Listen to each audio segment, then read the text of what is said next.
Northern California. You're watching Action News Now, coverage you can count on. The Anderson Union High School District is going head-to-head with Governor Gavin Newsom's parental notification ban.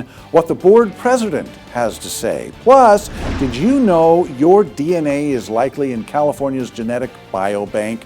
What the state isn't telling you. New at 6. And also new at 6, plans for a new charter campus are moving forward at Chico Unified School District. Now, this property, as you can see right here on this map, is between Bruce Road and Notre Dame Boulevard, just north of Skyway. And Action News Now reporter Margot Rowe is right here live. So, Margot, what could we see happen? Haley, while this land behind me looks like an empty lot now, soon it'll be the new home for Blue Oak Charter School. Now, for several years, Blue Oak Charter School has been renting out a CUSD property on East Avenue, but soon they'll have a permanent home here in Miriam Park. Jacqueline Kruger, the CUSD Assistant Superintendent of Business Services, says the 2.47 acres of land cost $2.1 million. And that money came from the Measure K bond funds that voters passed in 2016, but there's still a lot of work to be done. Moving forward, now that we have the land secured, Blue Oak is going to be working on a design for facilities. And so as that moves forward and they secure funding for construction, then we will see development on that land.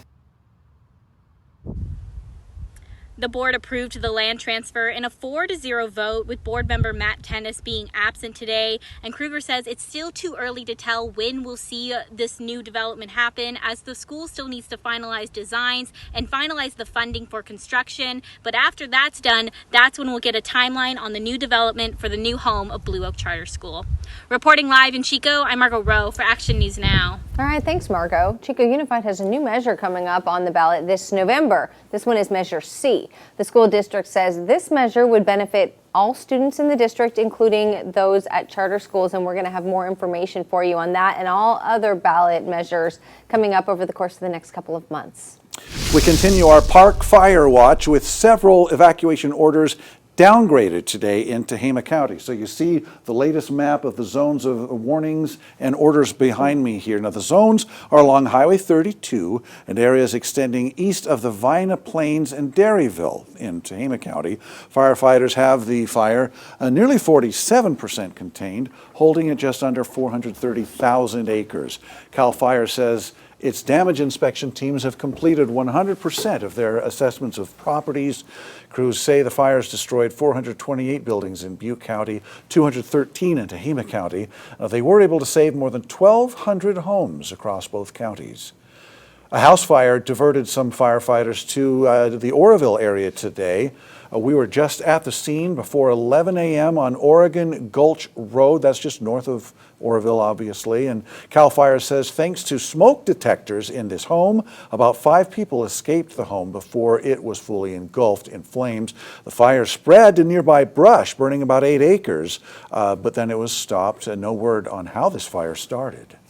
We're taking a live look now from Alert California's camera over Shasta County, and we're looking at mostly clear blue skies to kick off our work week. Yeah, it looks more like summer without seeing, heaven forbid, fire smoke in the air, Howie, and beautiful day and not as hot.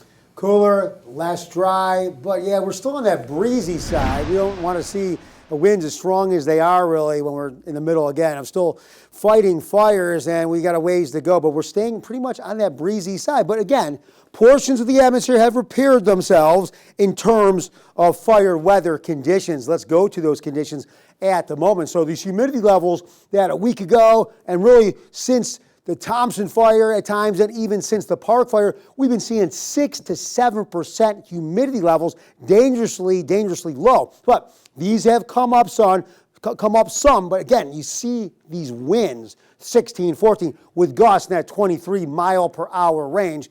Those are a little too strong for our likings, but as you see the hot spots, we've talked about them, Court talked about them this morning, those hot spots look a little bit better. So we're starting to get things under control. I don't want to jinx us because we're still breezy. But again, temperatures have cooled down and they're looking to stay that way. And we'll talk more about that coming up in my full weather in just a little bit. All right, thanks, Howie.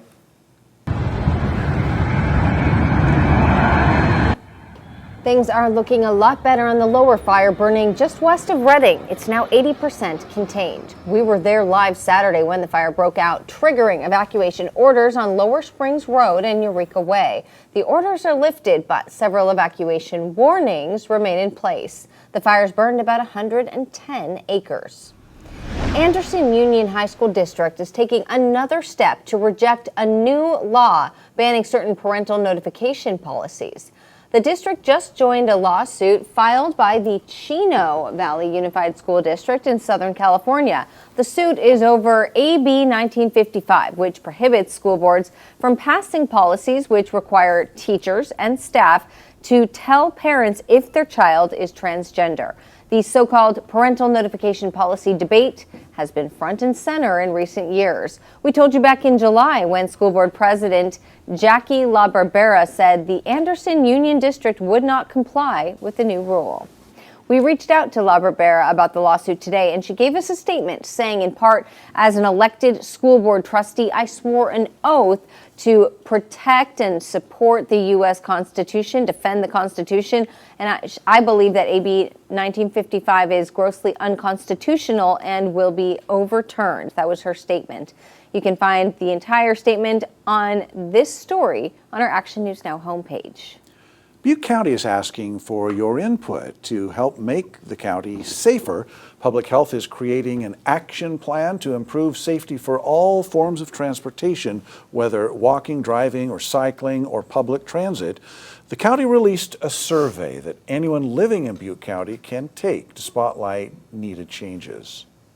All of that will inform different non-infrastructure and infrastructure strategies, potential strategies that can be used in the future by the different cities or in unincorporated areas. Vanderbaum says you also have the option to list areas that have been known to be prone to car crashes or certain roads that you feel may need, for example, a stop sign or a yield sign. After the surveys are completed and the county finishes its plan, the recommendations will be released by the fall of next year. You can take the survey. We have a link for you on our website under the News tab, then News Links. Shasta County's Fire Disaster Recovery Ordinance goes back to the Board of Supervisors tomorrow. The board created the ordinance back in 2018 to support those displaced by the Carr Fire. It temporarily suspends several health and safety codes to help fire survivors transition faster to temporary housing. Well, it has since been amended to support those impacted by the Zog Fire, the Salt Fire, and the Fawn Fires. Tomorrow, supervisors must decide whether to extend the ordinance for the Fawn Fire survivors before it expires September 22nd. There are still pets waiting for their owners 3 days after Butte County's Small Animal Evacuation Center for the Park Fire closed its doors. The North Valley Animal Disaster Group says its volunteers helped over 1,600 animals in the Park Fire. Around 200 volunteers helped care for and protect dogs, cats, horses, and other animals as the Park Fire burned in Butte County. Animal Control says that animals left behind at the emergency shelter were taken to the Northwest ASPCA or Butte Humane Society. And we asked Butte Humane what comes next. Took in 10 dogs from the temporary shelter that was closing, and of those 10 dogs, we haven't had any that were identified yet. We're still having volunteers go out with physical flyers in case people don't have social media. We're posting everywhere we can. We're really trying to reach out to our partners around the community to make sure that people know. But yeah, as of now, we still have the 10, and there hasn't been a call or anything like that. Animal Control says if you have not picked up your animal after you evacuated, call Northwest ASPCA or Butte Humane. Now, there's also a website that reports all pets left behind. It has the photos up. We have a link to it on our website under the News tab. More help is here for growing families in Butte County. First Five is opening 3 new family centers throughout the county. Now, these centers are designed to support families who are expecting or already have young children. They offer educational opportunities, socialization activities, and access to resources. The new centers open this Friday at Lakeside in Oroville, Esperanza House in Gridley, and at the Renewal Center in Chico. Off-the-job firefighters swoop in to save a life. Performing a couple rounds of CPR and giving her some respirations with the bag valve mask. The patient was able to begin breathing on her own again. We hear from a firefighter at the scene next. But first, why your DNA is California state property from the moment you're Six, born. the state is no longer required to reveal who is using your DNA from California's newborn genetic biobank. Yeah, listen to this. If you were born later than 1983, chances are a portion of your DNA is in this biobank. Now, when you're born, doctors prick your heel to test for genetic disorders, aiming to prevent severe disabilities. Once they're done, the leftover blood becomes state property. Then it's stored indefinitely in this biobank. So what happens after that? Well, that's the big mystery. The Department of Public Health says since the pandemic, it no longer tracks how these DNA samples are being used or who is using them. Senate Bill 1099 would have required public health to do just that, but after it passed the Assembly, the Senate amended the bill, removing the requirement. Now, the state is only required to track how many DNA samples are used for published studies and research. On top of that, the state does not need your permission to store, use, or sell your DNA. If you want to know if you or if your child's DNA is being stored, we do have a link on our website. Click on the News tab and then News Links. We're learning more about how off-duty firefighters saved a little girl from drowning in Chico Friday night. Gilroy Fire Engine 2614 was taking a break from fighting the park fire when they say they were driving downtown Chico past America's Best Value Inn and saw someone pull a girl out of the pool. Firefighters turned the engine around to help save her. We made contact with the female in the pool. We were able to pull her out, call 911, report it to the local fire department and police department. After performing a couple of rounds of CPR and giving her some respirations with the bag valve mask, the patient was able to begin breathing on her own again. This is the near drowning. If you watched this Friday night at 11 on Action News Now, this was that incident. The girl was sent to the hospital to be checked out and is expected to be okay. The fire crew says it was just a case of being in the right place at the right time.